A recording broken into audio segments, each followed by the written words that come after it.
Okay, now we'll start with wrestling. And of course, you know what went down the opening day. And of course, the second day also, where you're having all the athletes just churning out medals for Nigeria. From the cadet to Greco-Roman wrestling, we know that, okay, Egyptians dominance, the North Africans dominance, but the Nigerian athletes are not left out in that one. Absolutely. That's why you're having more medals rolling in day two. The championship is going to end on Sunday, but then when you're seeing what has happened so far with some of these athletes, with the likes of where do we start from? Even we're starting with 45 kg, 51 kg, the male cadet freestyle. We're having some big stars, Pere Mombewe, beating a wrestler from Burundi, Rahul Ngaji, by technical superiority. It shows that these athletes were really ready, for this championship. Interesting. Like we said at the start of the show, Nigeria won 6 medals on day two, 2 golds, 2 silver and 2 bronze medals. 14 Nigeria at the African Wrestling Championships in Port Harcourt. And the other countries as well. So you mentioned Egypt, Cecilia. Egypt are the winners on the day because they won 3 gold medals, and that surpasses anything else any other country has done on the day. South Africa won 2 gold, 2 silver, and 3 bronze medals, and Nigeria 2, 2, and 2. So on the day, Egypt, South Africa, and Nigeria in that order. Algeria were not left out as well too from winning medals. They won 2 golds, 1 silver, and 2 bronze medals. Cameroon 1 gold, Tunisia 2 silver, Ivory Coast and Sierra Leone 1 silver apiece, and Gabon 1 bronze medal. So I mean, it's looking good, Cecilia. The fans have turned up as well to enjoy, top-notch wrestling. They've not seen this in a while. Actually, they've not seen it at all. Taking part in this side of the world. So it's looking very good for Nigeria. In terms of Austin to win and winning as many as 90 medals, it remains to be seen now because a few more days to go before the competition is over. And Nigerians patiently waiting for the likes of Odwanya Adekunroye to get on the mat and, probably win gold for Nigeria. Cecilia, I can't wait for Odwanya to get on the mat. She's unarguably Nigeria's poster child when it comes to wrestling, and anything other than gold, I'm not trying to put her under pressure. Okay. Anything other than gold will be a disappointment. Yeah, will be unacceptable. You're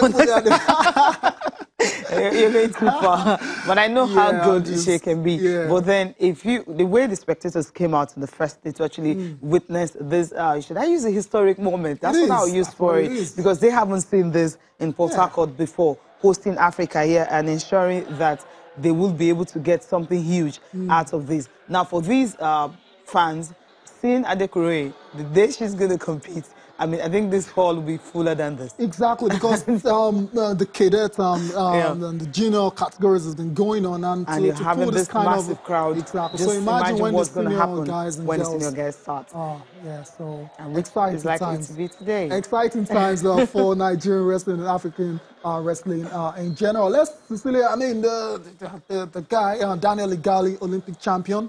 Unfortunately not for Nigeria, for Canada, but he's back to Nigeria to try and develop the sport, and he's been having a few things to say about the competition.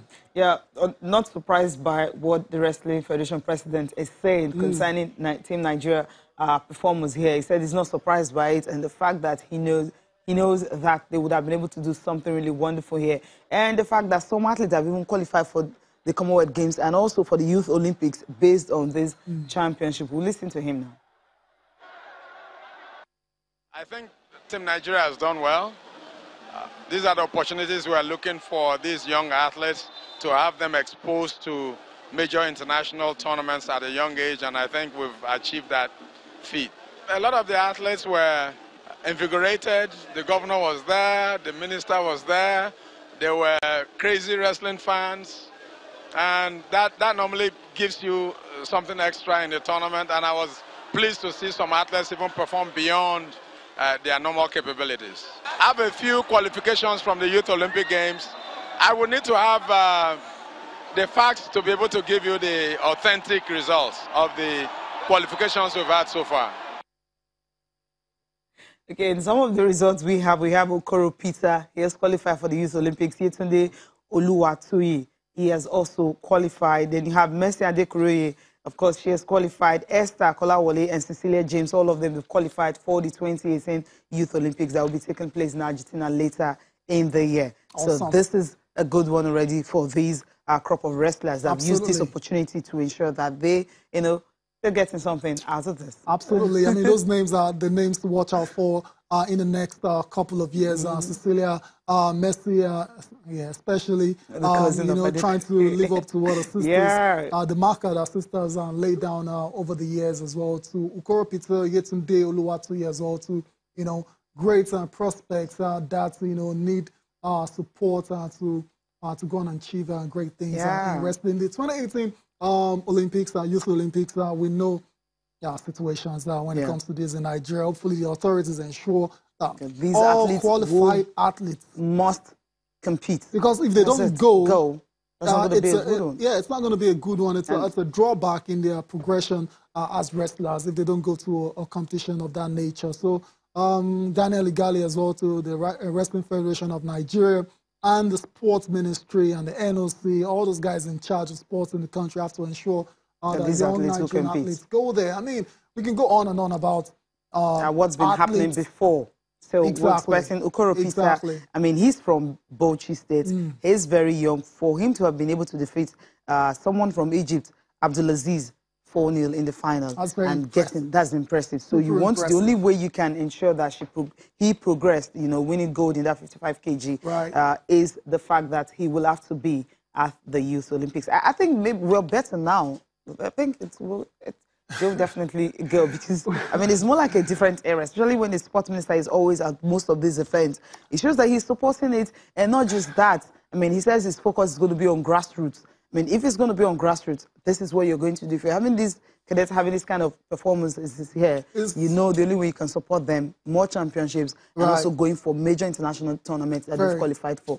So it's only fair for these athletes. They've given it all, so you just do it and also support them. Exactly. Your sports on Cecilia, but you mentioned the minister always, going to these events, so he can see the talent on display. Right. So that's good. I like that kind of support as well too. But in terms of when it's time to actually walk the walk, when it's time to actually provide the funds for this guy to prepare and actually go for a major competition, that's where the problem usually is, and hopefully that's not the case this time around. Solomon Dalong, sports minister, has also been speaking about the African Wrestling Championships in Port Harcourt.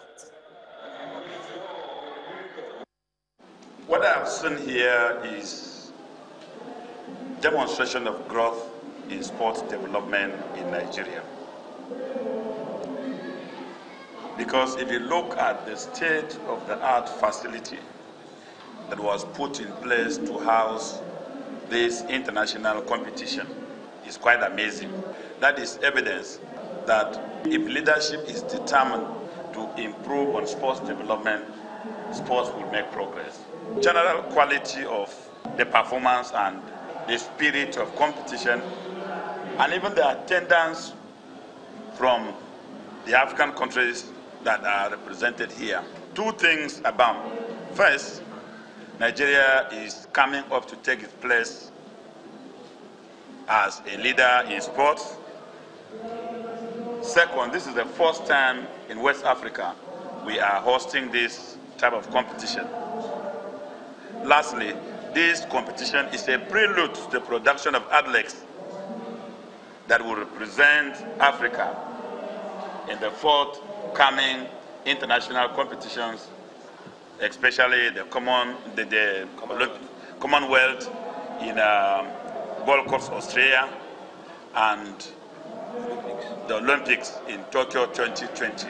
So this is a milestone in our movement to ensure that wrestling is not only on as one of the Nigerian sports, but also as one of the prominent sports in this country in the future.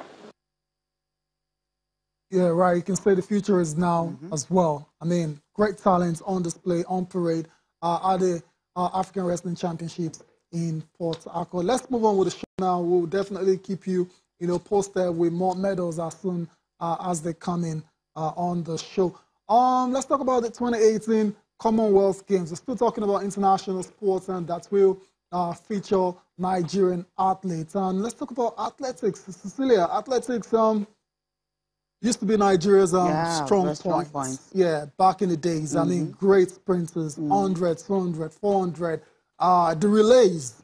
But that's not been the case now for a while. And someone that should know, and that knows because it's been to the Olympics a couple of times, it's got medals to show for it. Eniofor Odobong, he's been having a lot to say about Nigeria's expectations for the Commonwealth Games in the Gold Coast in Australia. Cecilia, I'm not surprised he's not sounding very confident. I'm not at all, because, I mean, the news that we're hearing is that the likes of Divine Oduduru may not even be here because some issues. Amuson also is not here. She may not also compete simply because of what is happening right now. Now, if you check Divine Oduduru, you know, he's among the hottest sprinters in the world right now. He's on fire. You know, after personal best that he set at the Olympics, you know, to 20.34 seconds in 200 meters, in the 200 meters heat to qualify for the semi-finals, you know, finishing closely behind Usain Bolt, and know that somehow, you know, he disappeared from the radar. But right now, we know that he's at a Texas Technology University in the U.S. on scholarship.